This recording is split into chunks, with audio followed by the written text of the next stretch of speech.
من الشيطان الرجيم.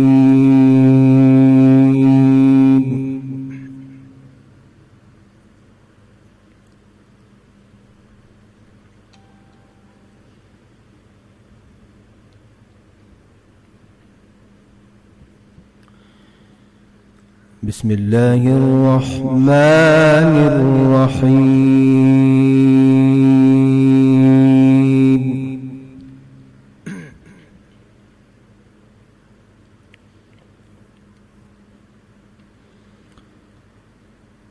إن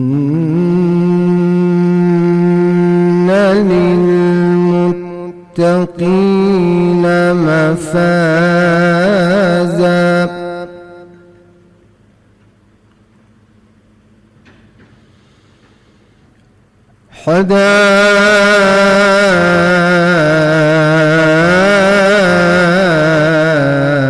حدائق وأعنابا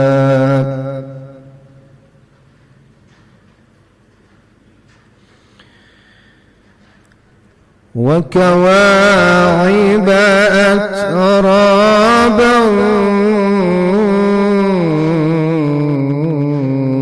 وكأسا دهاقا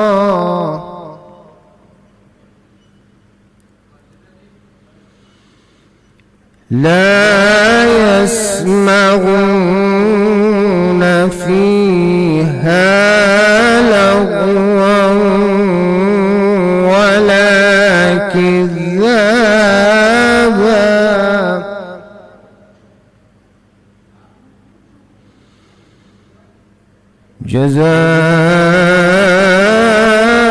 جزاء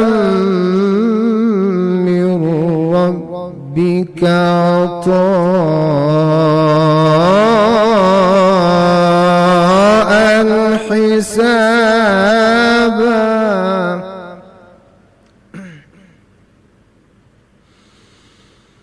رب السماوات والأرض وما بينهما الرحمن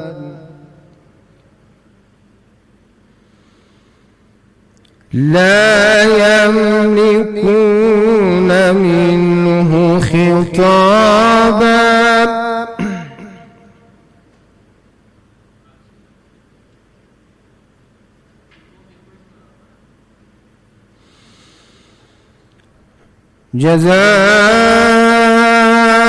جزاء من ربك عطاء حسابا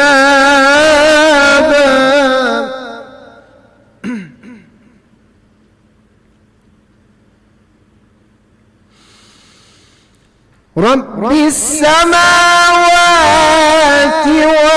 والأرض وما بينهما الرحمن لا يملكون منه خطابا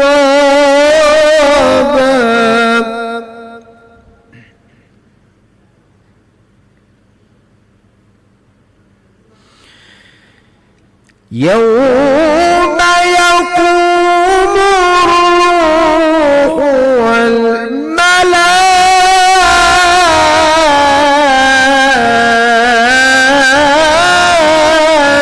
والملائكة صفا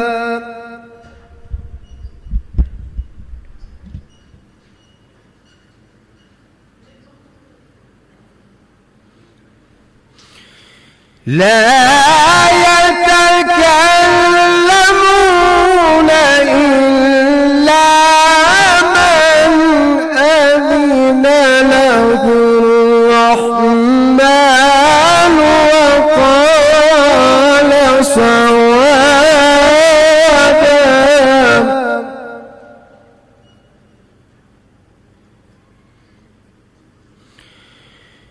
يوم يقوم الروح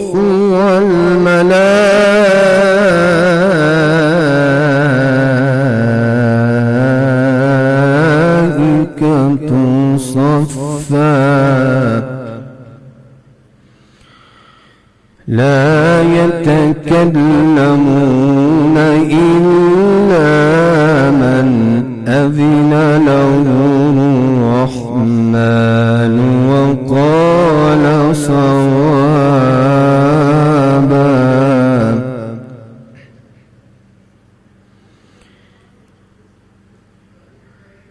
لا يتكلمون إلا من أذن له الرحمن وقال صوابا.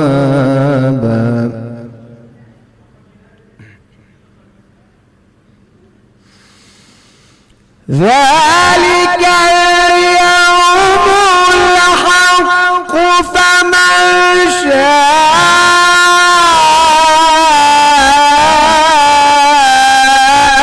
اتخذ إلى ربه مآبا.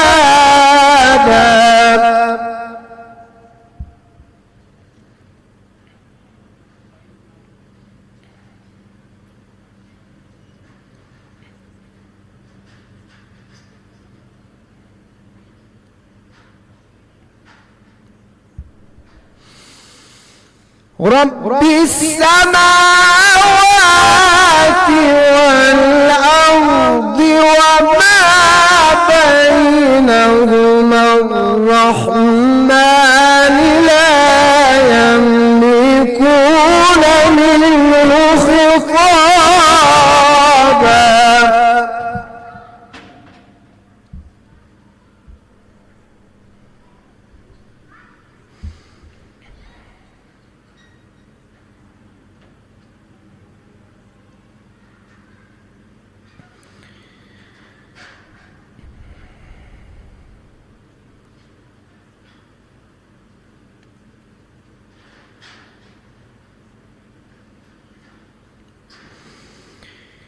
يوم يقوم الروح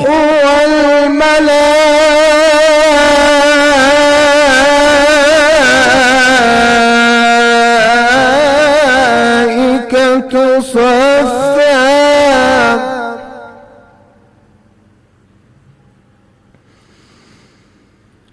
لا يتكلمون إلا من أذن له الرحمن وقال صوابا.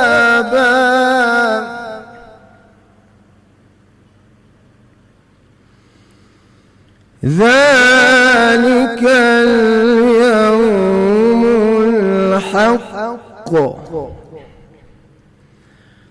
فمن شاء اتخذ إلى ربه مآبا.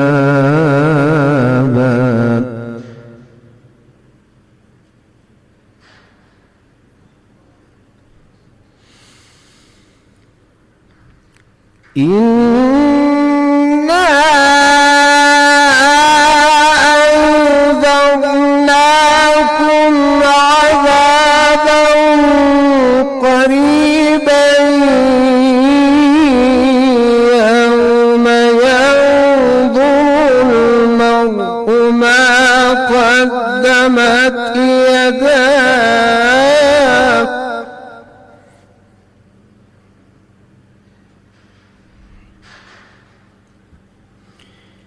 ويقول الكافر يا ليتني كنت ترابا.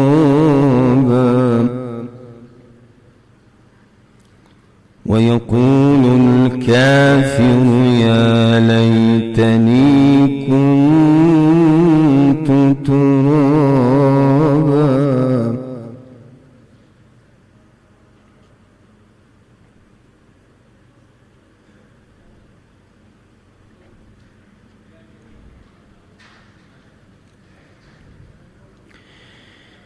بسم الله الرحمن الرحيم.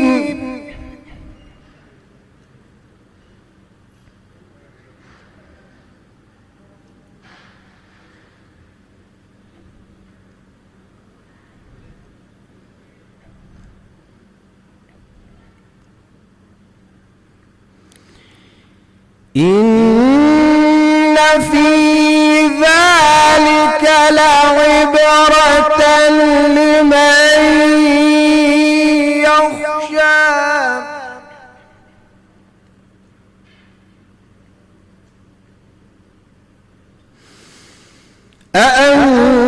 أأنتم أشد خلقا أم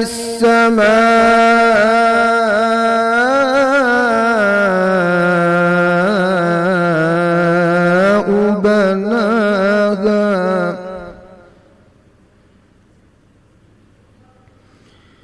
رفع سمكها فسواها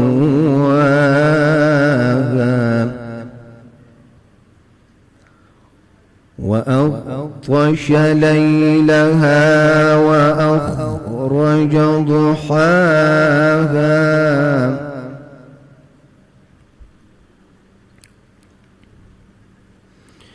والأرض بعد ذلك دحاها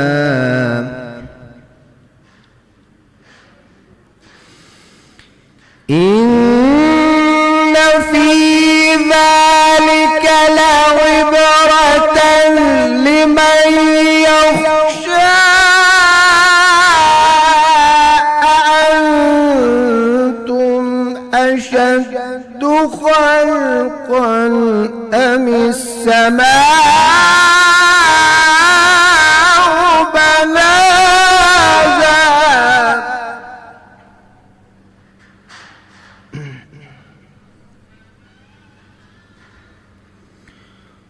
رفع سمكها فسواها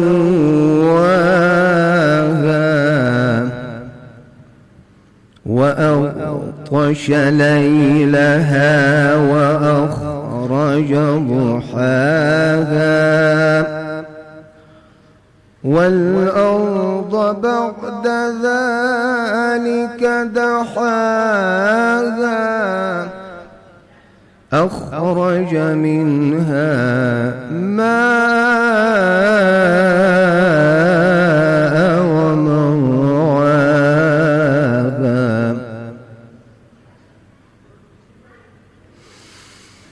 والأرض بعد ذلك دحاها أخرج منها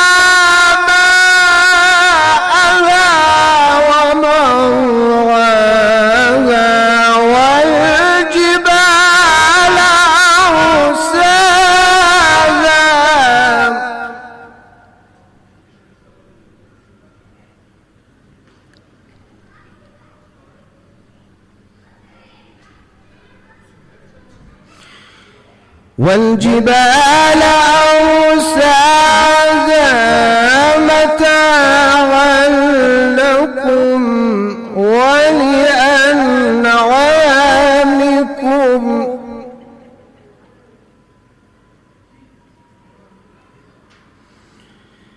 فإذا جاءت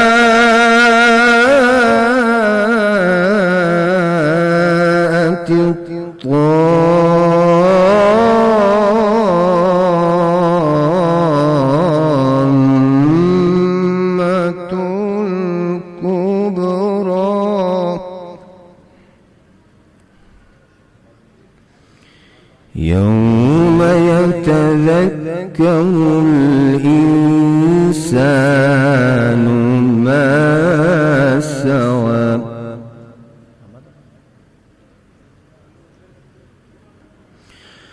وبرزت الجحيم لمن يرى فأما من طغى وآثر الحياة الدنيا فإن الجحيم هي المأوى وأما من خاف مقام ربه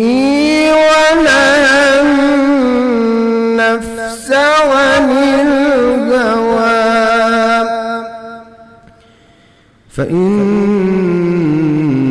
الجنة هي المأوى.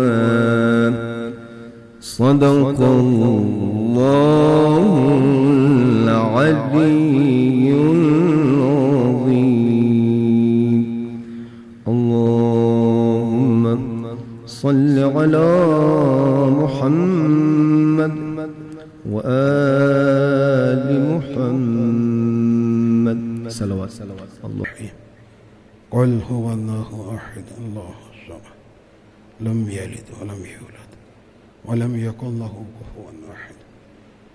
خداوند عالم کی بارگاہ میں دعا گو ہوں پروردگار عالم اس سورہ فاتحہ کا ثواب جتنے بھی شہدائے کوئٹہ ہیں تمام کی ارواح کو اس کا ثواب پہنچائے، تمام شہداء کے درجات کو متعالی فرمائے، محمد و آل محمد کی شفاعت نصیب فرمائے، عالم برزخ کی سختیوں سے بچائے، قیامت کے دن ائمہ اطہار علیہم الصلاۃ والسلام کی شفاعت نصیب فرمائے، تمام مرحومین و مرحومات کو لواء الحمد کا سایہ نصیب فرمائے، حوض کوثر پر ساقی کوثر مولا کائنات حضرت علی ابن ابی طالب علیہ الصلاۃ والسلام کی دست مبارک سے جام کوثر نصیب فرمائے،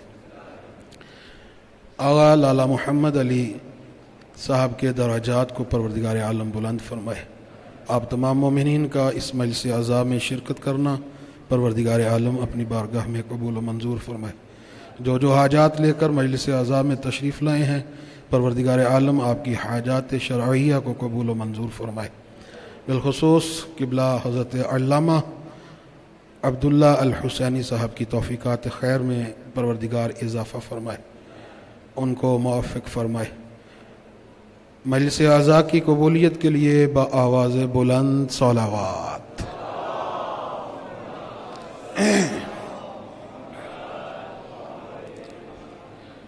باہر کورونا ویکسینیشن کی ٹیم آئی ہوئی ہے، جن دوستان نے جن مومنین نے ویکسینیشن کروانی ہے وہ امام بارگاہ کے باہر ٹیم موجود ہے، وہ ویکسینیشن کروا لیں، اور بہت ضروری ہے کووڈ کی ویکسینیشن، اس سے گھبرائیں نہیں۔ مختلف میڈیا پہ باتیں چل رہی ہیں کہ ایسا ہو جائے گا ویسا ہو جائے گا، کچھ بھی نہیں ہے۔ حفظ ما تقدم کے طور پہ آپ ویکسینیشن جو ہے وہ کروائیں، اور ویسے بھی محرم الحرام میں مجالس عزا میں شرکت کے لیے بہت ضروری ہے۔ کوشش کیا کریں کہ اپنا سماجی فاصلہ بھی برقرار رکھیں اور SOPs پر عمل بھی لازمی کریں۔ درود پڑھ لیجیے محمد و آل محمد۔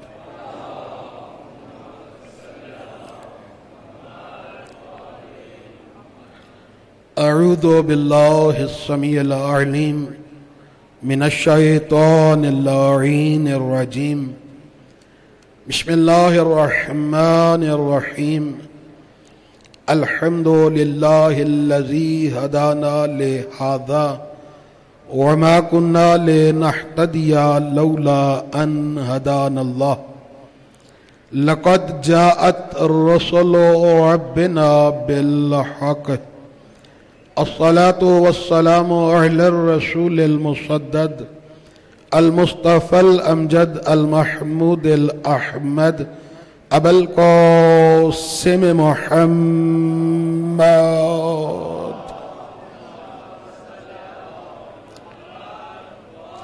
وآله الطيبين الطاهرين المعثومين المظلومين المنتجبين المنتخبين المطهرين الذين أذهب الله عنهم الرجس وطهرهم تطهيرا۔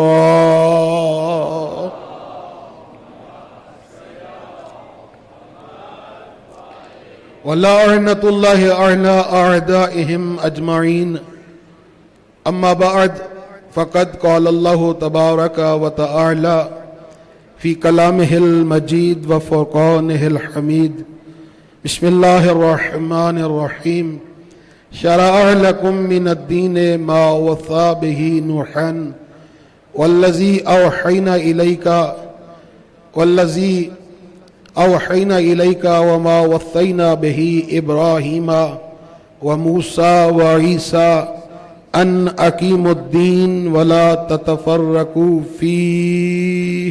صلوات.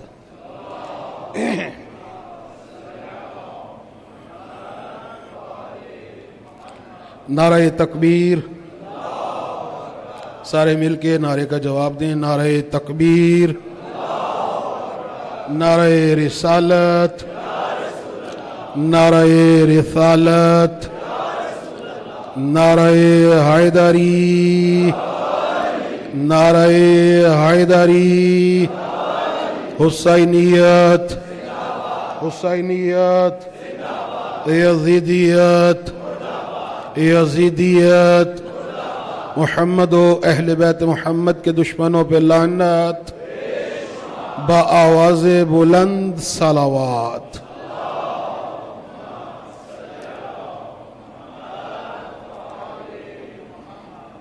عزیزان گرامی قدر، معزز سامعین، اہل علم حضرات، سورہ شورا قرآن مجید کا 42واں سورہ اور اس سورہ کی آیت نمبر 13 آیت نمبر 13 پڑھنے کا شرف حاصل کیا.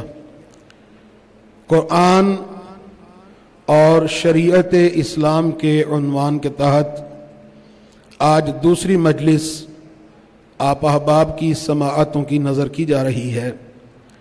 ارشاد رب العزت ہو رہا ہے، شرع لکم من الدین ما وصی بہ نوحا. پروردگار عالم ارشاد فرما رہا ہے، اے لوگو، ہم نے تمہارے لیے دین میں شریعت کو رکھا. پہلی شریعت اللہ تبارک و تعالی نے حضرت نوح علیہ السلام کو عطا کی. شریعت کا آغاز، پہلی شریعت پروردگار عالم نے حضرت آدم علیہ السلام کے بعد باقاعدہ طور پر حضرت نوح علیہ السلام کو عطا کی. پہلے صاحب شریعت رسول حضرت نوح علیہ السلام ہیں. والذی اوحینا الیکا، اور اے میرے حبیب، اے میرے رسول، وہ شریعت جو ہم نے حضرت نوح علیہ السلام کو عطا کی، وہی شریعت ہم نے آپ کو وحی کی صورت میں عطا کی. توجہ فرما رہے ہیں. پھر فرمایا کہ ایک شریعت ہم نے حضرت ابراہیم علیہ السلام کو عطا کی، ایک شریعت ہم نے حضرت موسیٰ علیہ السلام کو عطا کی، اور ایک شریعت ہم نے حضرت عیسیٰ علیہ السلام کو عطا کی.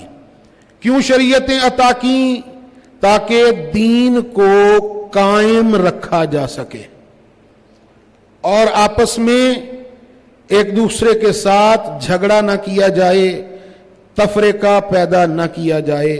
تو عزیزان گرامی قدر، پروردگار عالم نے قرآن مجید میں جن شریعتوں کا تذکرہ فرمایا وہ کل 5 شریعتیں ہیں. جو احباب کل موجود نہیں تھے ان کے اذہان میں بھی موضوع جو ہے وہ داخل ہو جائے، اس لیے تمہیداً 2 جملے کہہ کے آگے بڑھوں گا. پروردگار عالم نے کل 5 شریعتیں اپنے 5 اولو العزم رسولوں کو عطا کی کہ جن کا ذکر پروردگار عالم نے قرآن مجید میں کیا سورہ شورا میں. اور یہ وہ 5 رسول ہیں کہ جنہیں اولو العزم یعنی صاحب عزم رسول کہا جاتا ہے. یہ تمام رسولوں میں سے سب سے بڑے رسول ہیں. یعنی 313 رسولوں میں سے پروردگار عالم نے ان 5 رسولوں کو منتخب کیا کہ جنہیں صاحب شریعت قرار دیا.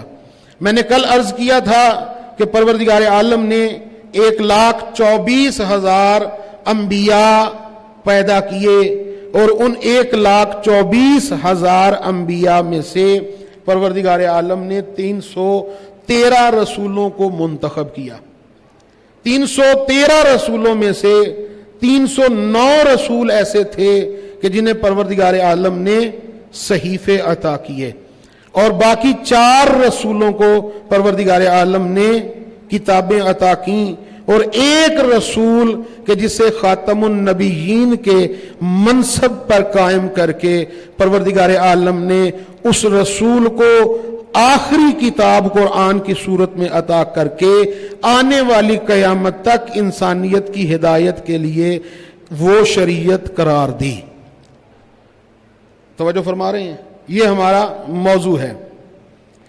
اب ہم آگے چلتے ہیں سورہ معارج میں، 17واں سورہ قرآن مجید کا۔ پروردگار عالم ارشاد فرماتا ہے اسی شریعت کو مد نظر رکھتے ہوئے کہ ایتمع کل امرئ منہم ان یدخل جنت النعیم، یعنی جتنی بھی شریعتیں آئیں، جتنے بھی نبی آئے، جتنے بھی رسول آئے، اور ان نبیوں کی، ان رسولوں کی جو امتیں آئیں، ان امتوں کو یہی کہا گیا کہ آپ کو ایک دن واپس جانا ہے۔ توجہ فرما رہے، تھوڑا تھوڑا ہاں کریں۔ آپ کو ایک دن واپس جانا ہے، یعنی موت برحق ہے۔ ہر انسان نے موت کا ذائقہ چکھنا ہے۔ جب مر جائیں گے تو پھر ایک دن ایسا پروردگار نے رکھا ہے کہ جس کو روز قیامت کہتے ہیں۔ اس دن جس کو روز قیامت کہتے ہیں، اس دن پروردگار عالم حساب و کتاب کرے گا۔ یعنی دنیا میں رہ کر جو اعمال انجام دیے ہوں گے، ان اعمال کا حساب ہوگا، اور پھر سزا اور جزا معین کی جائے گی۔ اور سزا اور جزا کی صورت میں 2 چیزیں رکھی گئی ہیں۔ اگر کوئی کامیاب ہو گیا تو اسے جنت دی جائے گی، اگر کوئی ناکام ہو گیا تو اسے جہنم میں داخل کیا جائے گا۔ توجہ فرما رہے ہیں؟ تو پروردگار عالم نے ہر نبی سے کہا کہ نیک اعمال کرنے والوں کو جنت کی بشارت دے دو۔ جو بھی نیک کام کرے گا اسے آخر میں جنت میں داخل کیا جائے گا۔ اب پروردگار عالم سورہ معارج میں ارشاد فرما رہا ہے ایتمع کل امرئ منہم ان یدخل جنت النعیم، کیا ہر انسان اس بات کا لالچ کرتا ہے کہ پروردگار عالم اس انسان کو قیامت کے دن جنت میں داخل کرے گا؟ تھوڑا سا میرے ساتھ بولیں تاکہ مجھے پڑھنے میں آسانی ہو۔ کیا ہر انسان اس بات کی خواہش رکھتا ہے؟ کیا ہر انسان اس بات کا لالچ رکھتا ہے؟ کیا ہر انسان کو اس بات کا گمان ہے کہ پروردگار عالم اس انسان کو جنت میں داخل کرے گا؟ دیکھیے، اب ہر بندے کی خواہش ہے یا نہیں جنت میں جانے کی؟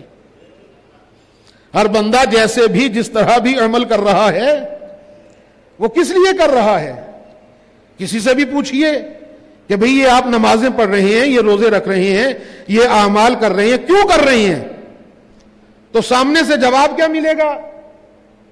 کہ جنت مل جائے۔ تو پروردگار کیا کہہ رہا ہے؟ قابل توجہ ہے یہ جملہ۔ پروردگار کیا کہہ رہا ہے کہ کیا ہر انسان اس بات کا لالچ رکھتا ہے؟ کیا ہر انسان اس بات کا گمان کرتا ہے کہ پروردگار اسے قیامت کے دن جنت میں داخل کرے گا؟ اور عزیزان گرامی قدر، آپ دیکھیے، یہودی کو دیکھیں گے تو وہ یہ کہتا ہوا ملے گا کہ جنت بنی ہی میرے لیے ہے۔ عیسائی کو دیکھیے تو وہ یہ کہتا ہوا ملے گا کہ جنت بنی ہی میرے لیے ہے۔ اور پھر پروردگار عالم نے یہودیوں اور عیسائیوں کی گفتگو کو قرآن میں نقل بھی کیا۔ یہ احباب جو دیوار کے ساتھ ٹیک لگا کے بیٹھے ادھر ادھر دیکھ رہے ہیں، میں نے کل بھی گزارش کی تھی کہ جن کی تو پشت میں، کمر میں درد ہے، ان کی تو مجبوری ہے۔ جو نوجوان ہیں وہ ذرا سہارا جو ہے وہ چھوڑ دیں، تھوڑا سا آگے آ جائیں۔ بسم اللہ۔ تھوڑا سا آگے آگے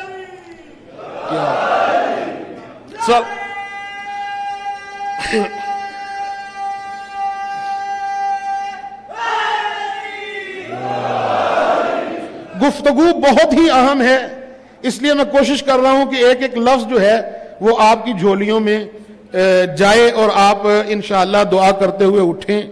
تو پروردگار کیا کہہ رہا ہے کہ کیا ہر انسان اس بات کا لالچ رکھتا ہے، گمان کرتا ہے، خواہش کرتا ہے کہ پروردگار اسے جنت عطا کرے گا؟ یہودی اپنے مقام پر یہ کہتے ہوئے ملیں گے، عیسائیوں کا دعویٰ اپنی جگہ پر، اور پھر پروردگار نے قرآن میں ان دونوں کا، یہودیوں اور عیسائیوں کی گفتگو کو نقل کیا۔ اور وہ کیسے نقل کیا؟ لطف آئے گا آپ کو یہ سن کر۔ قالت الیہود لیست النصارى علی شیء وقالت النصارى لیست الیہود علی شیء۔ یہودی کیا کہتی ہیں؟ یہودی کہتے ہیں، قرآن ہے، یہودی کہتے ہیں ہاں یہ عیسائی یہ جنت میں جائیں گے۔ انہوں نے کبھی شیشے میں، آئینے میں اپنا چہرہ دیکھا ہے؟ یہ عیسائی جنت میں جائیں گے؟ نا، ان کی کیا اوقات، ان کی کیا حیثیت؟ جنت تو بنی ہی ہم یہودیوں کے لیے ہے۔ دیکھیے میں قرآن پڑھ رہا ہوں، اپنی طرف سے گفتگو نہیں کر رہا۔ قالت الیہود لیست النصارى علی شیء۔ یہودی کہتے ہیں یہ عیسائی کچھ نہیں ہے، ان کی حیثیت کیا ہے، ان کی اوقات کیا ہے، ان کی ویلیو کیا ہے؟ جنت تو بنی ہمارے لیے ہے۔ پھر آگے سے رسپونڈ کر رہے ہیں عیسائی یہودیوں کو۔ وہ کہتے ہیں کیا ہوا آپ کو، کیسی باتیں کر رہے ہیں تم یہودی، تم جنت میں کہاں؟ جنت تو بنی ہی ہمارے لیے ہے۔ یعنی یہودی اپنے مقام پر یہ کہتا ہے کہ جنت میں ہم جائیں گے، عیسائی اپنے مقام پر یہ کہتے ہوئے ملیں گے کہ جنت میں ہم جائیں گے، ہندو اپنے مقام پر یہ کہتا ہوا ملے گا کہ جنت بنی ہی ہمارے لیے ہے۔ اگر آپ کے ذہنوں میں یہ لفظ موجود ہو، ہندوؤں کے ہاں بھی نرک اور سورگ کا ایک نظریہ پایا جاتا ہے۔ وہ نرک اور سورگ کیا ہے؟ وہ جنت اور جہنم ہے۔ یعنی یہودی اپنے مقام پر یہ کہتا ہے کہ جنت میرے لیے بنی، عیسائی اپنے مقام پر یہ کہتا ہے جنت میرے لیے بنی، ہندو اپنے مقام پر یہ دعویٰ کر رہا ہے کہ جنت میں میں جاؤں گا، میرے علاوہ کوئی نہیں جائے گا، عیسائی اپنے مقام پر یہ کہتا ہوا ملتا ہے، زرتشت اپنے مقام پر یہ کہتا ہوا ملتا ہے، آپ کو پوجنے والا اپنے مقام پر یہ کہتا ہوا ملتا ہے، مسلمان اپنے مقام پر یہ کہتا ہوا ملتا ہے۔ مسلمانوں کا ہر فرقہ، کچھ کہہ رہا ہوں، مسلمانوں کا ہر فرقہ یہ کہتا ہوا ملے گا کہ جنت تو بنی ہی ہمارے لیے ہے۔ یعنی وہ جنت کے ٹھیکیدار بنے ہوئے ہیں۔ شیعہ کو دیکھ لیں تو وہ کہتے ہیں جنت میں ہم جائیں گے، سنیوں کو دیکھ لیں تو وہ کہتے ہیں جنت میں ہم جائیں گے، اہل حدیث کو دیکھ لیں تو وہ کہتے ہیں شیعوں کی کیا جرت، ان کو کہاں داخلہ ملے گا، جنت تو بنی ہی ہمارے لیے ہے۔ دیوبندیوں کو دیکھ لیں تو وہ کہتے ہیں جنت تو بنی ہی ہمارے لیے ہے۔ یعنی ہر بندہ، ہر مذہب، ہر مسلک، ہر فرقہ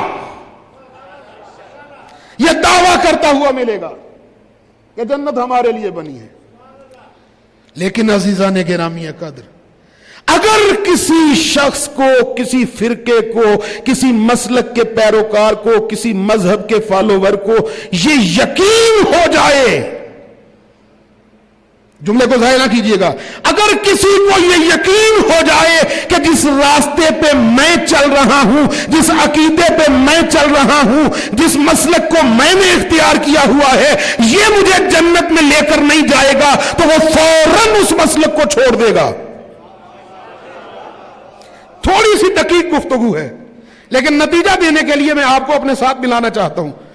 یعنی ہر بندہ یہ یقین رکھتا ہے کہ جس راستے پہ میں چل رہا ہوں میرا راستہ صحیح ہے۔ ایسا ہے یا نہیں؟ اگر کسی کو تھوڑا سا بھی ڈاؤٹ ہو جائے، تھوڑا سا شک ہو جائے کہ جس راستے کو میں نے اختیار کیا ہے، جس مسلک کو میں نے اختیار کیا ہے، جس مذہب کو میں نے اختیار کیا ہے، جس فرقے کو میں نے اختیار کیا ہے، یہ مجھے جنت میں لے جانے کا سبب نہیں بنے گا، تو آپ یقین سے بتائیے کیا پھر وہ اس مسلک پر، فرقے پر باقی رہے گا؟ تو فوراً چھوڑ دے گا۔ تو کیا نتیجہ نکلا؟ جو جہاں ہے وہ اسی راستے کو صراط مستقیم سمجھتا ہے۔ میں کچھ کہہ رہا ہوں، جو جہاں ہے، اگر کوئی شیعہ ہے تو وہ کہتا ہے میرا راستہ صراط مستقیم ہے، اہل سنت ہے تو وہ کہتا ہے میرا راستہ صراط مستقیم ہے، ہندو ہے تو وہ کہتا ہے میرا راستہ صراط مستقیم ہے، یہودی عیسائی وہ اپنے اپنے مقام پر کہتے ہوئے ملتے ہیں ہمارا راستہ صراط مستقیم ہے، سیدھا راستہ ہے، اور یہی سیدھا راستہ جنت کی طرف جائے گا۔ ہر بندہ یہ دعویٰ کر رہا ہے کہ جنت میں جاؤں گا، لیکن عزیزان گرامی یہ قادر پروردگار عالم لوگوں کو پکار کر کہہ رہا ہے، پروردگار کہہ رہا ہے کہ تو نے قرآن کی، اب جملہ ضائع کیا مجھے دکھ ہوگا، تم نے قرآن کی آیت پر غور ہی نہیں کیا۔ میں نے کہا کل امرئ منہم، کیا انسان یہ چاہتا ہے؟ پروردگار فرماتا ہے میں نے فرقے کی تو بات ہی نہیں کی، میں نے مسلک کی تو بات ہی نہیں کی، میں نے مذہب کی تو بات ہی نہیں کی، میں نے انسان کی بات کی ہے۔ پہلے انسان بنو، عقیدہ تو بعد میں اختیار کرو گے۔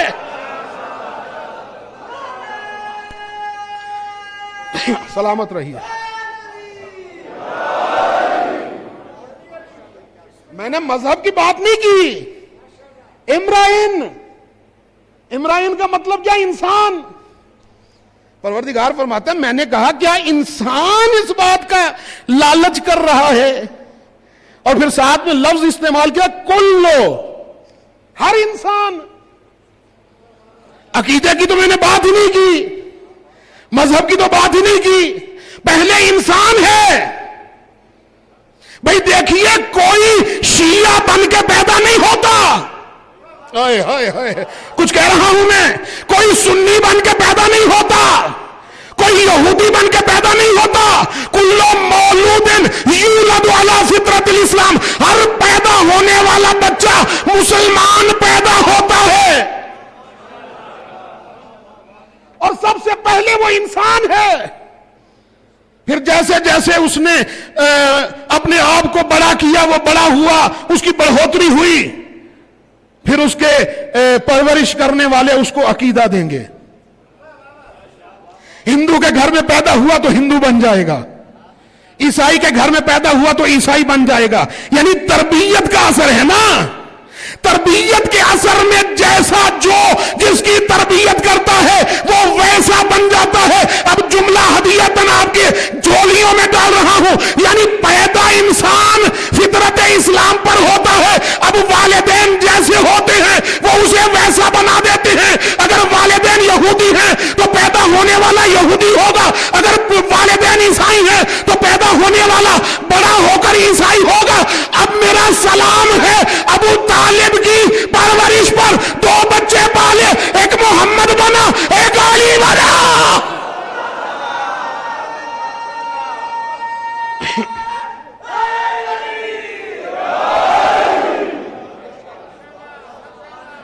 توجہ فرما رہے ہیں حضرات محترم، سلامت رہیے۔ پیدا ہوتا ہے انسان فطرت اسلام پر۔ اگر ابو طالب کافر ہوتے تو جو جھولی میں پلے تھے، چلیے میں دوسرا لفظ بدل کر جملہ کہہ دوں، دو شخصیتوں نے بچے پالے، دو بچے ابو طالب نے پالے، دو بچے ابو سفیان نے پالے، جو ابو طالب کی گود میں پیدا ہوئے، جو ابو طالب کی گود میں پلے، ایک نبی بنا ایک ولی بنا، جو ابو سفیان کی گود میں پیدا ہوئے، ایک معاویہ بنا دوسرا یزید بنا۔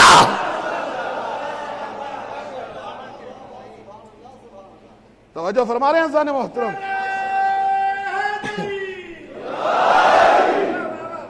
تو تربیت کا اثر ہوتا ہے۔ صلوات پڑھ لیجئے محمد و آل محمد۔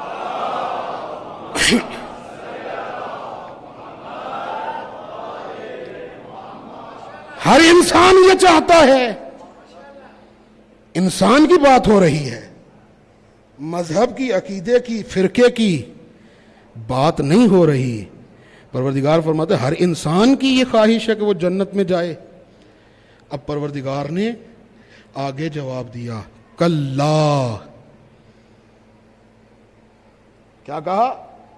کلا، ہرگز میں کسی کو جنت میں داخل نہیں کروں گا.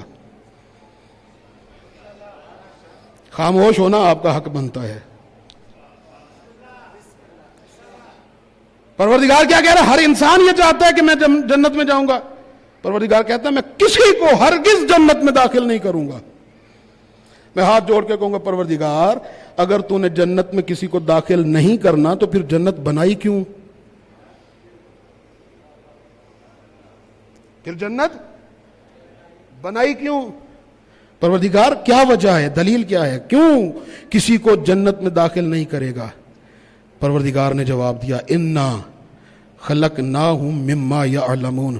پروردگار فرماتا ہے میں انسان کو اس لیے جنت میں داخل نہیں کروں گا. کیوں؟ اس لیے کہ انسان کو میں نے جس نجس چیز سے پیدا کیا ہے یہ اسے بخوبی جانتا ہے. اوئے ہائے ہائے، شاید میں پہنچا نہیں سکا.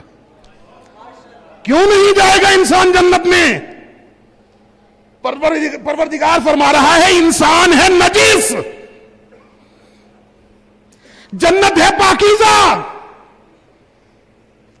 پاکیزہ مقام پر نجس انسان نہیں جا سکتا. پروردگار فرما رہا ہے انسان کی تخلیق نجس ہے، انسان نجس پیدا ہوا، جنت ہے پاکیزہ مقام.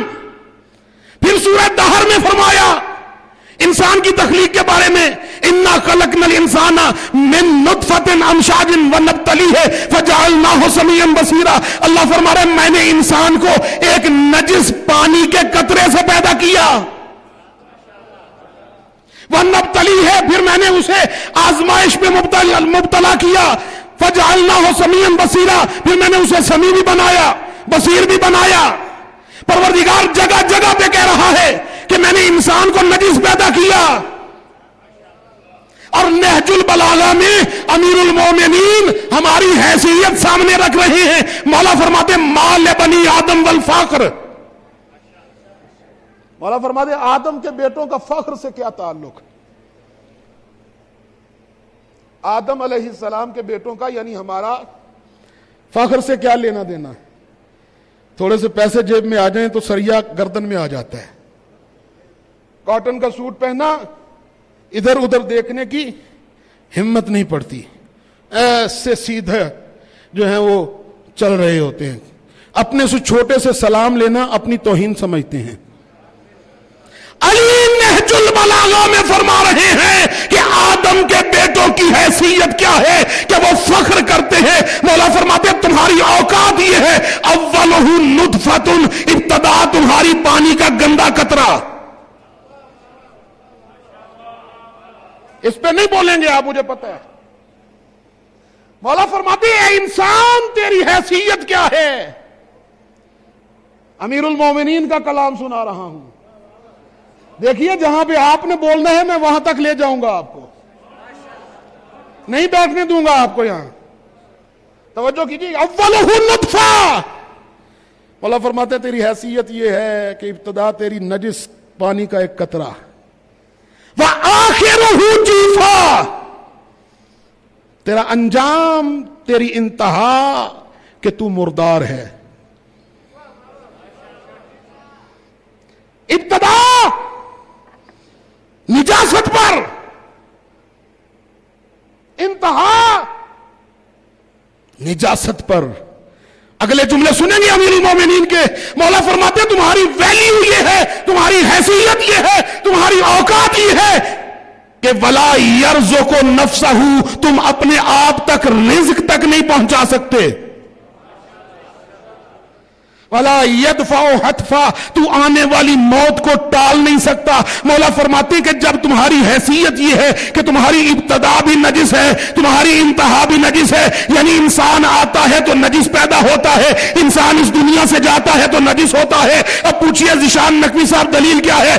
انسان آتا ہے تو نجس ہوتا ہے۔ پورے مجمع کی توجہ چاہ کے یہ جملہ آپ کو ہدیہ کر رہا ہوں، انسان آتا ہے تو نجس ہوتا ہے، انسان جاتا ہے تو نجس ہوتا ہے۔ دلیل کیا ہے؟ جب انسان آتا ہے، بچہ اس دنیا میں آتا ہے تو نجس ہوتا ہے۔ دلیل یہ ہے کہ غسل ولادت کا محتاج ہوتا ہے، جب دنیا سے جاتا ہے تو نجس ہوتا ہے۔ دلیل یہ ہے کہ غسل میت کا محتاج ہوتا ہے۔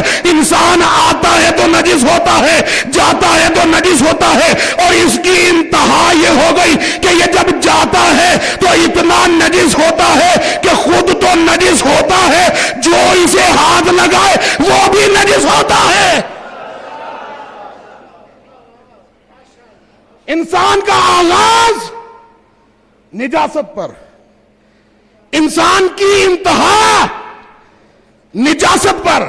اے انسان تو پیدا ہوتا ہے تو نجس، اب میں جملہ ہدیہ کر رہا ہوں، تو پیدا ہوتا ہے تو نجس، تو مرتا ہے تو نجس، تیرا آغاز بھی نجاست پر، تیری انتہا بھی نجاست پر۔ اے انسان تو آتا ہے تو نجس ہوتا ہے، جاتا ہے تو نجس ہوتا ہے، اور درمیان میں جو زندگی گزارتا ہے مقابلہ ان سے کرتا ہے جو آتے ہیں تو اللہ کا گھر، جاتے ہیں تو اللہ کا گھر۔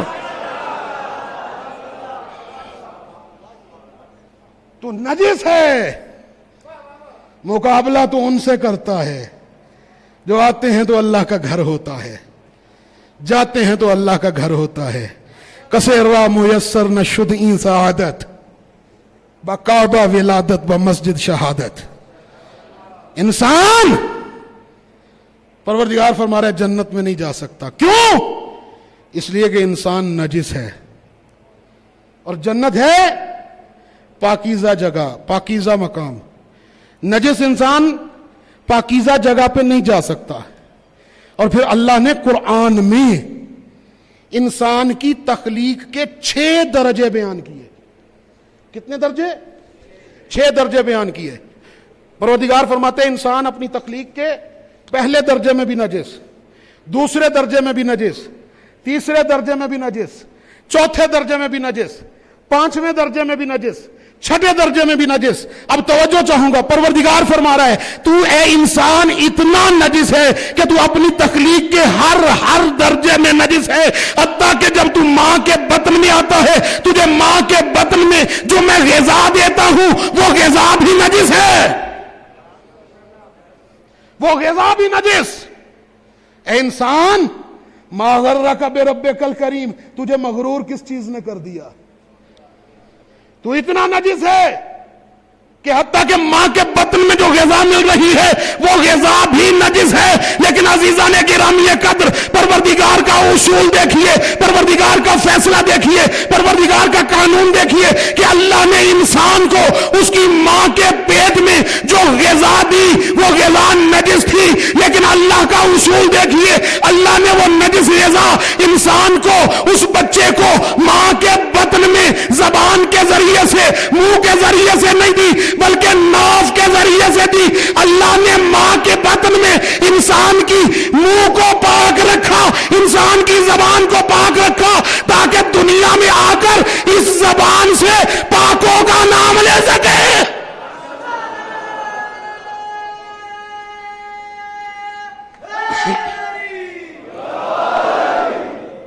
انسان تو نجس ہے، تو جنت میں نہیں جا سکتا، تو پھر کون سی چیز انسان کو جنت میں لے جائے گی؟ کیا انسان کی نمازیں جنت میں لے جائیں گی؟ سوال کا جواب دیجئے۔ کیا انسان کی نمازیں جنت میں لے جائیں گی؟ روزے جنت میں لے جائیں گے؟ دیکھیے نماز کوئی سہل چیز نہیں ہے۔ الصلاۃ عماد الدین، دین کا ستون، ان قبلت قبل ما سواہا، اگر انسان کی قیامت کے دن نماز قبول ہوئی تو باقی اعمال قبول ہوں گے۔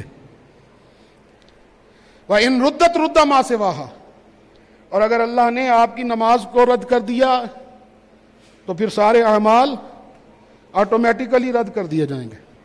اتنی افضل ترین نماز ہے. اور میں نہیں سمجھتا کہ جو علی کی محبت کو دل میں رکھتا ہے وہ نماز کو چھوڑے گا. کیوں؟ اس لیے کہ علی اس نماز کی فضیلت کو ہمیں بتانے کے لیے مسجد کوفہ میں آئے. توجہ فرما رہے ہیں؟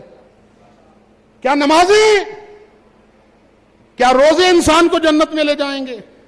نہیں عزیزان گرامی قدر، یہ اعمال ہیں، یہ نمازیں، یہ روزے، یہ حج، یہ زکوٰۃ، یہ خمس، یہ جہاد، یہ جتنے اعمال صالحہ ہیں، یہ انسان کی قبر سے لے کر حشر تک زاد راہ ہیں. یہ سامان سفر ہیں جو قبر سے لے کر حشر تک انسان کے کام آئے گا. ان نمازوں کی بنیاد پر آپ جنت میں نہیں جا سکتے. یہ نمازیں، یہ روزے، یہ آپ کا سامان سفر ہیں. میں مثال دے کے واضح کرتا ہوں. مثال کے طور پر کوئٹہ سے آپ نے ایران، عراق جانے کا زیارات کے لیے پروگرام بنایا. آپ نے کچھ پیسے اپنی جیب میں رکھ لیے، بستر رکھا، کوئی برتن میں ٹفن میں کھانا رکھا، کچھ میڈیسن رکھیں، کچھ اپنے کپڑے رکھے. آپ نے سفر کرنا شروع کر دیا. اعمال کیا ہیں؟ نماز، روزے، حج، زکوٰۃ، زاد راہ، سامان سفر، قبر سے لے کر حشر تک آپ کے کام آئے گا، عالم برزخ میں آپ کے کام آئے گا. آپ نے سفر کرنا شروع کر دیا. رات ہوئی، اپنا بستر نکالا، بچھایا، سو گئے. توجہ ہے؟ بھوک لگی، ٹفن سے کھانا نکالا، کھا لیا. پیاس لگی، کولر سے پانی نکالا، پی لیا. کسی جگہ پر بازار سے گزر رہے تھے، راستے میں وہاں پہ کوئی چیز لینے کی ضرورت محسوس ہوئی، پیسے نکالے، چیز خرید لی. سفر چلتا رہا. سفر کرتے کرتے آپ ایران کی سرحد پر پہنچ گئے.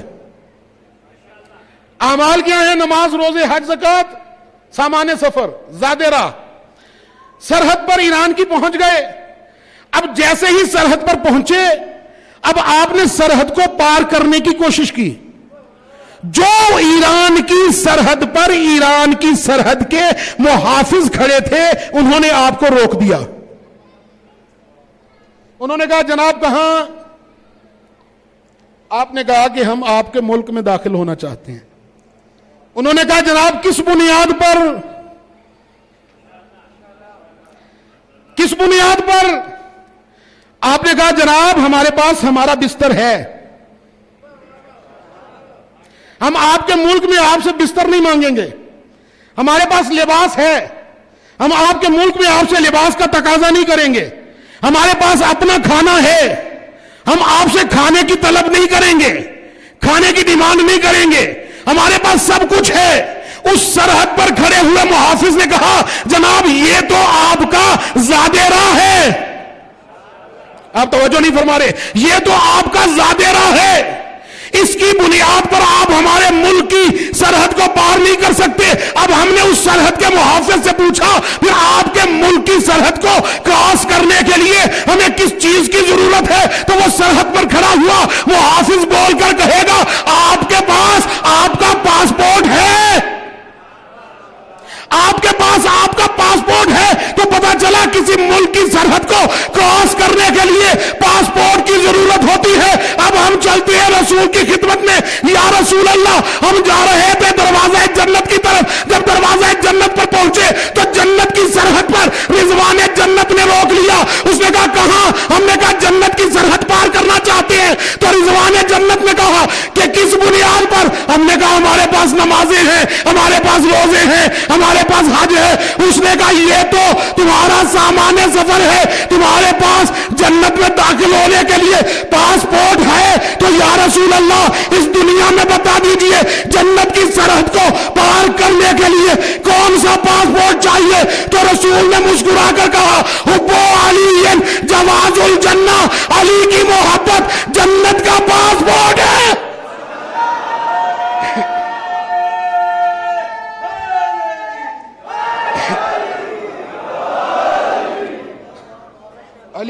محبت جنت کا پاسپورٹ ہے. تو عزیزان گرامی قدر، اگر جنت میں داخل ہونا چاہتے ہیں تو پھر علی کی محبت ضروری ہے. اگر محبت علی نہیں ہے تو پھر میں نے پہلی چاند رات کی مجلس میں کہا تھا، رسول فرماتے ہیں یا علی لم یشم رائحۃ الجنہ، جنت میں جانا تو دور کی بات ہے، جنت کی خوشبو بھی نہیں سونگھ سکتا. کیوں؟ اس لیے کہ رسول اس دنیا میں بتا کر گئے علی کا مقام کہ جو چاہے کر لو، جہاں چاہے چلے جاؤ، لیکن اگر دامن میں علی نہیں ہے تو پھر جنت کا خیال بھی ذہن سے نکال دو. کیوں؟ اس لیے کہ رسول نے مقام علی دنیا کو بتایا.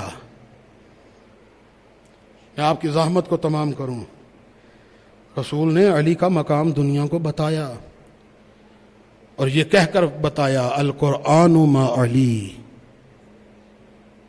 قرآن علی کے ساتھ ہے، وعلی مع القرآن، اور علی قرآن کے ساتھ. اچھا کبھی سوچا ہے، غور کیا ہے اس جملے کا مطلب کیا ہے؟ قرآن علی کے ساتھ، علی قرآن کے ساتھ.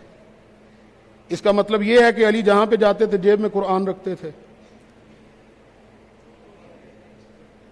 کیا یہ مطلب ہے کہ مولا کی جیب میں قرآن ہوتا تھا؟ رسول نے فرمایا اس لیے قرآن علی کے ساتھ ہے کہ چونکہ قرآن علی کی جیب میں ہر وقت ہوتا ہے. قرآن علی کے ساتھ، علی قرآن کے ساتھ. اس کا مطلب کیا ہے؟ اس کا مطلب یہ ہے کہ قرآن علی سے جدا نہیں ہو سکتا، علی قرآن سے جدا نہیں ہو سکتا. اور اگر رات کی گفتگو آپ کے ذہن میں ہو تو اس کا مطلب یہ ہے کہ قرآن میراث ہے، علی وارث ہے، اور وارث میراث سے کبھی بھی جدا نہیں ہو سکتا. یہ الگ بات ہے کہ کوئی چھین لے، لیکن میراث سے وارث الگ نہیں ہو سکتا. رسول نے کیا کہا؟ قرآن علی کے ساتھ، علی قرآن کے ساتھ. اچھا یہ رسول نے چچا کے بیٹا ہونے کی حیثیت سے کہہ دیا تھا. کبھی کبھی کزنز پر بھی پیار بہت زیادہ آتا ہے. رسول نے یہ سوچا ہو کہ چچا کا بیٹا ہے، چلیے اس کے شان میں کچھ حدیثیں بیان کر دیتے ہیں. نہیں عزیزان گرامی قدر، میں نے رات عرض کیا تھا کہ رسول وہ رسول ہے کہ جو اپنی مرضی سے بات بھی نہیں کرتا. کیوں کہا قرآن علی کے ساتھ، علی قرآن کے ساتھ؟ یہ ایسے ہی نہیں کہہ دیا قرآن علی کے ساتھ، علی قرآن کے ساتھ. یہ علی کو زیب بھی دیتا ہے، یہ علی کو جچتا بھی ہے، یہ علی کی شایان شان بھی ہے. قرآن علی کے ساتھ، علی قرآن کے ساتھ. یہ علی کو زیب بھی دیتا ہے، یہ علی کو جچتا بھی ہے، یہ علی کی شایان شان بھی ہے. کیوں؟ اس لیے کہ قرآن بھی پاک، علی بھی پاک. قرآن بھی طیب، علی بھی طیب. قرآن بھی مطہر، علی بھی مطہر. قرآن کو پڑھنا عبادت، علی کے چہرے کی زیارت کرنا عبادت. قرآن کو دیکھنا عبادت، علی کے چہرے کی زیارت کرنا عبادت. قرآن کو پڑھنا عبادت، ذکر و علی عبادت، علی کا ذکر کرنا عبادت. یعنی جیسا قرآن ویسا علی، جیسا علی ویسا قرآن. جو مزاج قرآن کا وہ مزاج علی کا. اب آئیے قرآن سے پوچھئے، اے قرآن تیرا مزاج کیا ہے؟ تو سورہ حشر میں قرآن کا مزاج ملا. لو انزلنا علی جبل لرأیتہ علی خاشعا متصدعا من خشیۃ اللہ. اللہ نے کہا قرآن کا مزاج یہ ہے، اگر یہ پہاڑ پہ آ جائے پہاڑ پھٹ جائے. علی کا مزاج یہ ہے، کعبہ میں آئے دیوار پھٹ جائے.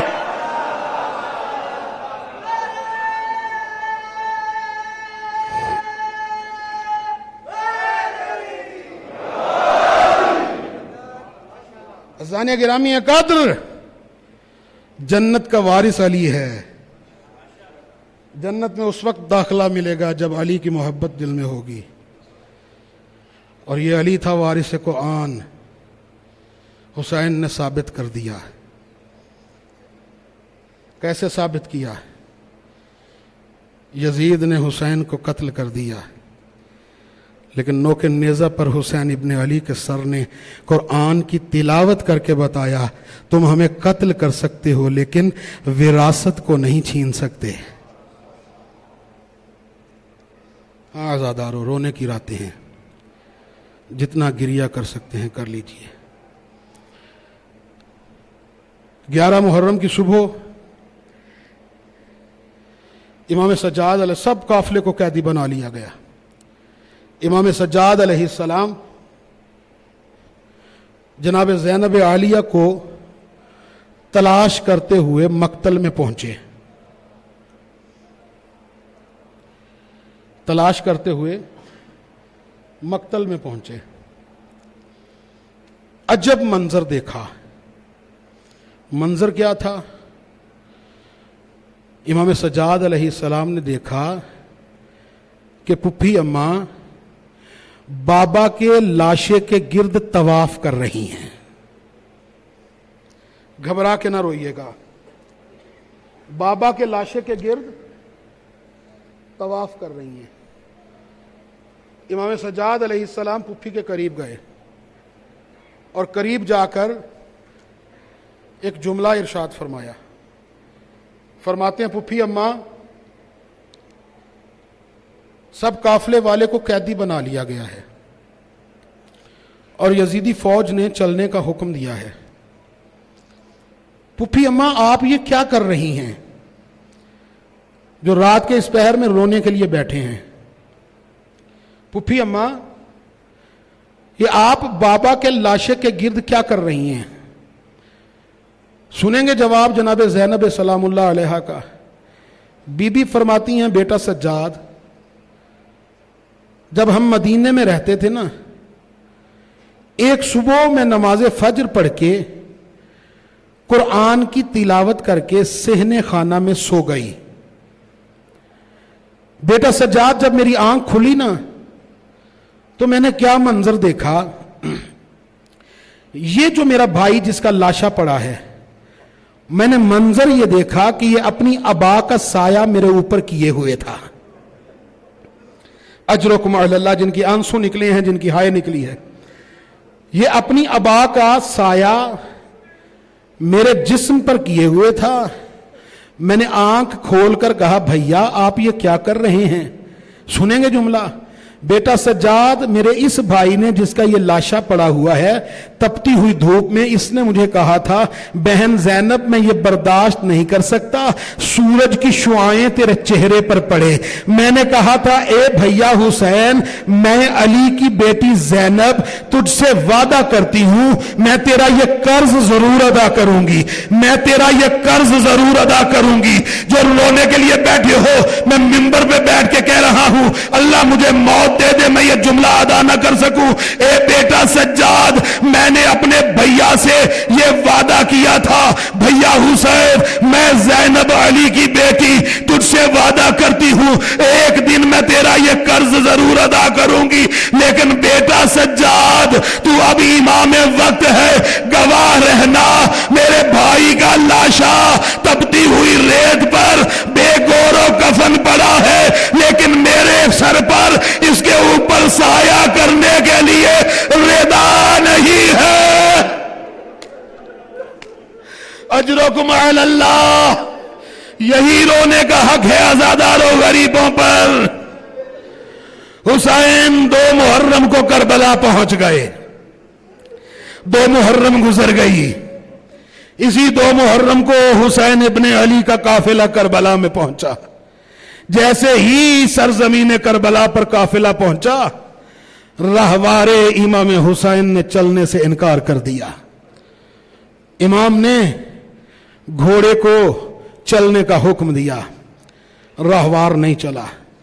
مقتل، عربی مقتل میں تقریباً ہر جگہ پر یہ جملے ملتے ہیں کہ 7 سواریاں تبدیل کی گئیں.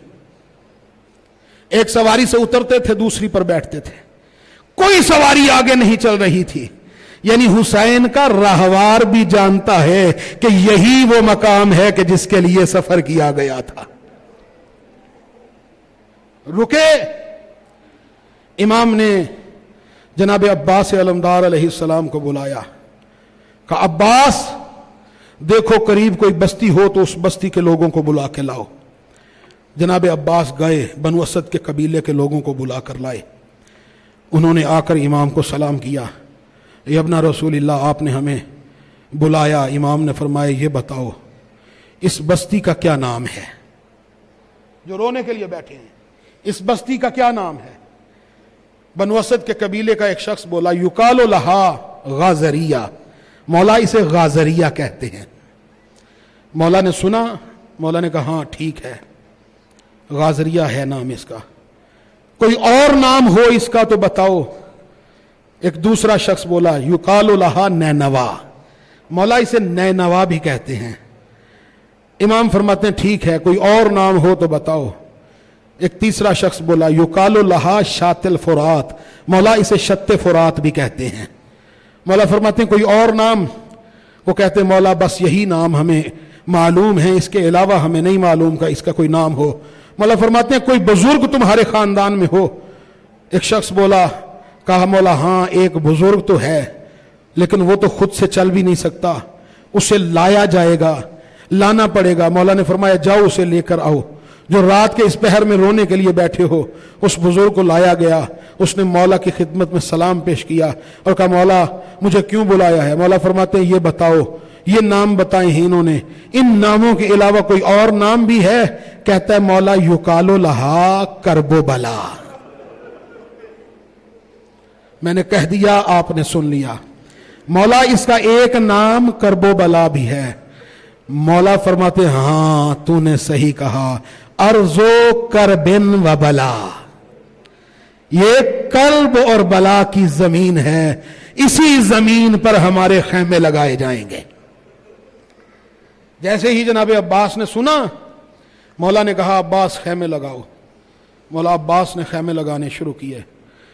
سنیں گے، مولا فرماتے ہیں یہی وہ زمین ہے جہاں ہمارے سامان کو لوٹا جائے گا.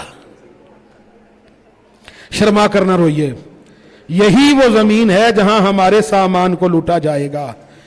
اور اگلا جملہ سنیں گے، مولا فرماتے ہیں یہی وہ زمین ہے جہاں ہمیں قتل کیا جائے گا.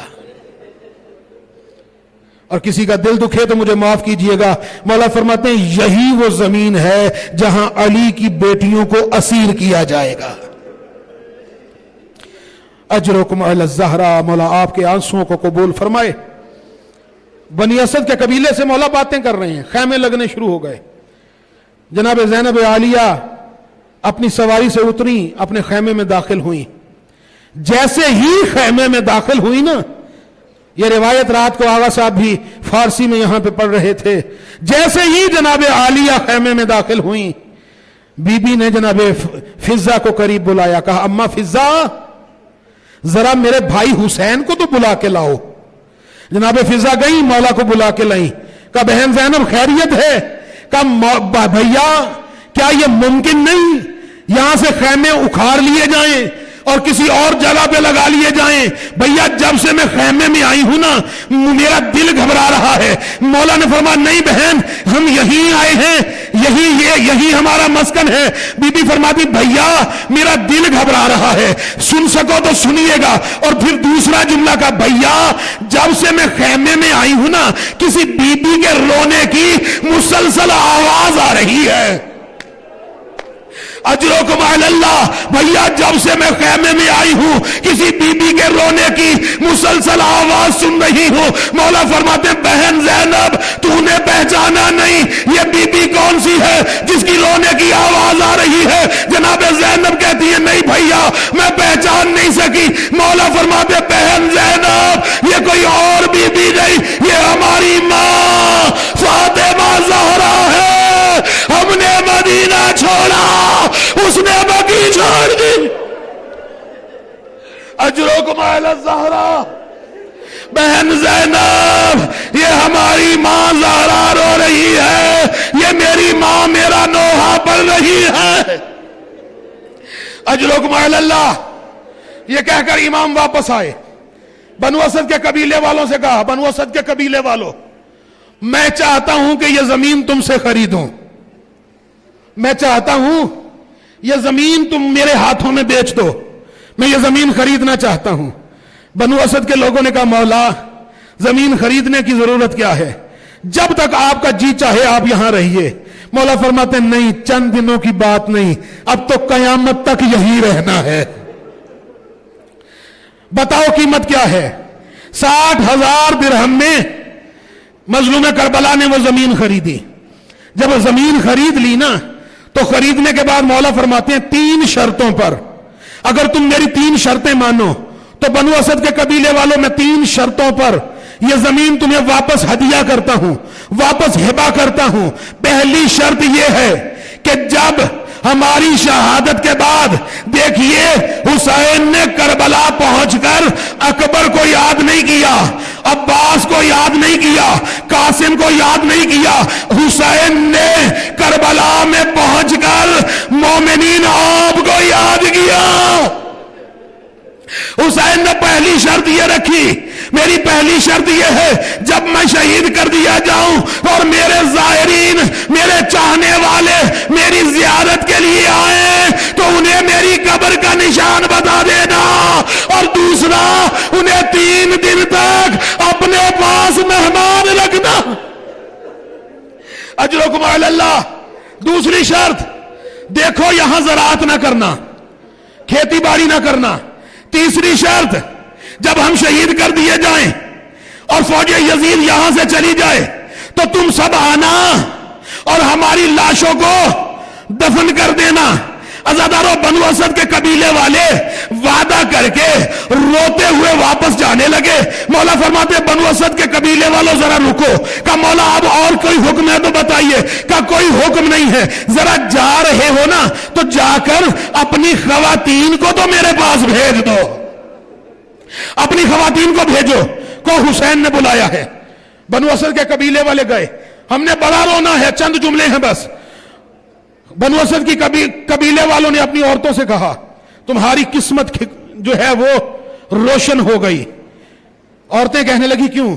کہا تمہیں فرزند رسول نے یاد کیا ہے۔ وہ خوش ہوئیں، انہوں نے چادریں سروں پر رکھیں، مظلوم کربلا کی خدمت میں آئیں، آ کر سلام کیا، فرزند رسول کیا ہم اس قابل ہیں کہ آپ نے ہمیں بلایا؟ کہا ہاں، میں نے تمہیں اس لیے بلایا ہے کہ تم مجھے جانتی ہو، میں رسول کا نواسا ہوں، علی کا بیٹا ہوں، تم جانتی ہو نا میں فاطمہ زہرا کا لال ہوں۔ دیکھو میرے ساتھ میری بہنیں زینب و ام کلثوم آئی ہیں، میں نے تمہارے شوہروں سے کہا ہے کہ جب ہم قتل کر دیے جائیں تو ہمارے لاشوں کو دفنا دینا، تمہیں اس لیے بلایا ہے اگر یزیدی فوج کے خوف سے تمہارے شوہر ہمیں دفن نہ کر سکے، تمہارے مرد ہمیں دفن نہ کر سکے تو پانی بھرنے کے بہانے آنا، ہمارے لاشوں پر ایک ایک مٹھی خاک ڈال دینا۔ روتی ہوئی عورتیں جانے لگی۔ حسین نے کہا بنو اسد کی عورتوں ذرا جا تو رہی ہو، جا کر اپنے چھوٹے چھوٹے بچوں کو تو بھیجو، آئے میں مر جاؤں۔ حسین اتنا غریب ہو گیا کہ بچوں کی مدد چاہیے۔ اجرکم علی اللہ۔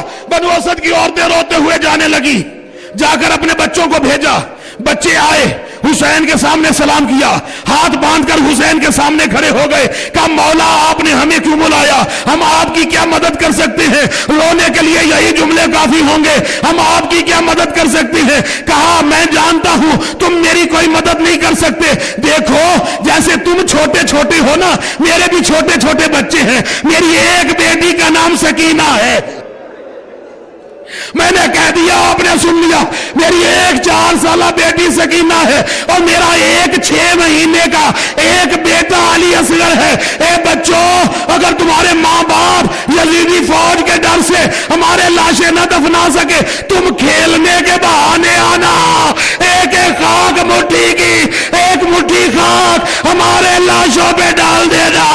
آزادار حسین شہید ہو گئے، آج بھی کربلا میں بنو اسد کے قبیلے والے شام غریبہ میں ہاتھوں میں بیل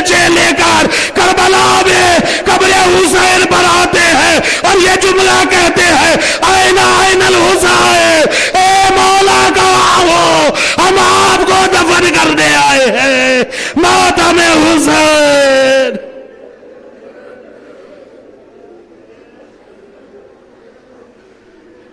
اللہ لعنت اللہ علی قوم الظالمین. وَسَيَعْلَمُ الَّذِينَ ظَلَمُوا أَيَّ مُنْقَلَبٍ يَنْقَلِبُونَ. اِنَّا لِلَّهِ وَإِنَّا إِلَيْهِ رَاجِعُونَ. رِضًا بِقَضَائِهِ وَتَسْلِيمًا لِأَمْرِهِ. کریم اللہ ہماری اس قلیل سی عبادت کو اپنی بارگاہ میں قبول و منظور فرما. کریم اللہ اگر مجلس اعضاء پڑھنے میں مجھ سے کوئی غلطی ہوئی ہے تو اس سے درگزر فرما. میرے مالک جتنے بھی مومنین جہاں جہاں سے مجلس میں شرکت کے لیے تشریف لائے ہیں ان کی تمام حاجات کو قبول و منظور فرما. میرے مالک جو مومنین پریشان حال ہیں ان کی پریشانی کو دور فرما. جو بے روزگار ہیں انہیں روزگار عطا فرما. جو غریب ہیں ان کی غربت کو دور فرما. سید الشہداء مظلوم کربلا امام حسین علیہ السلام کی عزت و عظمت کا واسطہ میرے مالک اس پر آشوب دور میں ہماری خواتین کے پردوں کو محفوظ فرما. میرے مالک جو مومنین بیمار ہیں مجلس اعضاء کا واسطہ امام زین العابدین علیہ السلام کی بیماری کا واسطہ انہیں شفاء کلی عطا فرما. بالخصوص عرفان بھائی کی بیٹی بیمار ہے میرے مالک انہیں شفاء کلی عطا فرما. جو مومنین بے اولاد ہیں جناب رباب سلام اللہ علیہ کی خالی جھولی کا واسطہ ان مومنین کو اولاد نرینہ عطا فرما. جو مومنین مقروض ہیں ان کے قرض کو خزانہ غیب سے ادا فرما. میرے مالک جو مومنین تنگ دست ہیں ان کی تنگ دستی کو دور فرما. جو مومنین پریشان حال ہیں ان کی پریشانیوں کو دور فرما. میرے مالک جن مومنین نے میرے ذمہ دعائیں لگائی ہیں ان کی دعاؤں کو مستجاب فرما. میرے مالک جہاں جہاں سے مومنین آئے ہیں ان کے دلوں میں جو بھی حاجتیں ہیں تو علیم بذات الصدور ہے, دلوں کے حالات بہتر جانتا ہے. تمام کی دلی خواہشات کو پورا فرما. بالخصوص اس امام بارگاہ کے منتظمین جتنے بھی احباب ہیں میرے مالک ان کی توفیقات میں اضافہ فرما. آغا محمود علی صاحب کی توفیقات میں اضافہ فرما. ان کے ساتھیوں کی توفیقات میں اضافہ فرما. ان کے رزق میں اضافہ فرما. خزانہ غیب سے ان کی امداد فرما. میرے مالک اس امام بارگاہ کے ساتھ جو مومنین جیسا بھی تعاون کرتے ہیں تمام کے تعاون کو قبول و منظور فرما. کریم اللہ ہمارے آخری امام سرکار حجت کے ظہور میں تعجیل فرما. امام کے غیبت کبریٰ کا واسطہ میرے مالک کوئٹہ کے شہداء کے درجات کو بلند فرما. جتنے بھی مومنین کوئٹہ میں شہید ہوئے ہیں میرے مالک ان کو جنت الفردوس میں اعلیٰ مقام عطا فرما. میرے مالک ان کے قاتلوں کو نیست و نابود فرما. دشمن کو نیست و نابود فرما. وطن عزیز پاکستان کی حفاظت فرما. آخری امام کے ظہور میں تعجیل فرما. آخری امام کے جانثاروں میں شمار فرما. سوائے غم مظلوم کربلا دنیا کا کوئی غم نہ دکھا. اللہم صلی علی محمد و آل محمد وعجل فرجہم.